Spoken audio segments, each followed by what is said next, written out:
So obviously, Dishonored 3 doesn't make any sense. I thought even the second game was pushing it, because in the first game, Corvo gets betrayed by the Lord Regent and thrown in jail. So he has to break out, take down his enemies, clear his name, and restore Emily to the throne, which he does. But what about Dishonored 2? How is he going to get Dishonored again? Because surely he would have learned from his mistakes so that these events would never happen again. But cleverly, Arkane Studios managed to find a way to do this with Delilah. She's a powerful enough opponent to be able to pull this off and put Emily or Corvo into disrepute and dishonor them once again. So, Arkane Studios managed to pull this off 2 times in a row.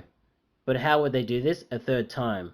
Because if you're looking at the second game, Corvo and Emily would surely both have the outsider's mark.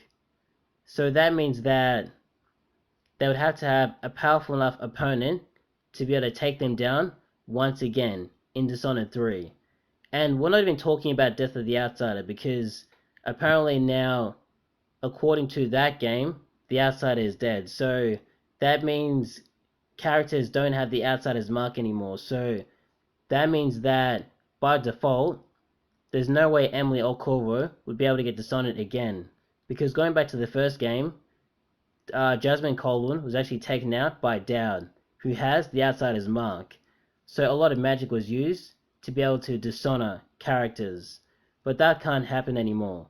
Which means that, yeah, basically, Dishonored 3 can't happen.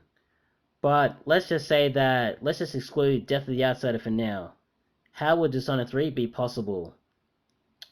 You would have to have a powerful enough character to be able to pull off all these events, like a Dowd or a Delilah. So either you bring back Delilah or Dowd for Dishonored 3. That's the only way you'd be able to do it. But then again, going back to the first game, you actually have the opportunity to defeat Dowd. So let's just say Dowd is taken out in the first game.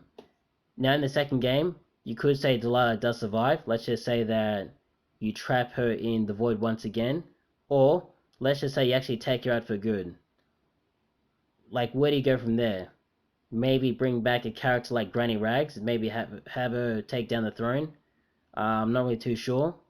There's not really many characters that could do that. Maybe the outsider gives another mark to somebody else to see what happens, and maybe they, dishonor these characters once again. Because it never really made, actually no, hold on.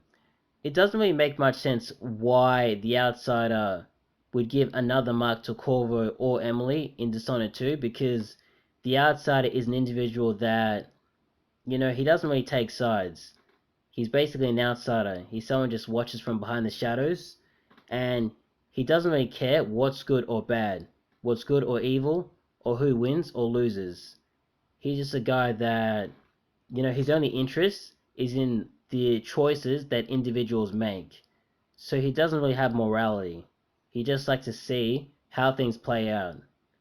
So I thought that was an odd choice for him to give another mark out in Dishonored 2, but whatever.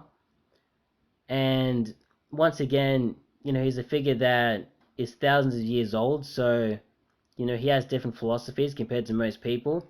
And obviously he's a god. And for him to have so much impact in this series is quite odd, because he doesn't usually talk to people again. This video could go on for ages, but I think that's about it. And yeah, see you later.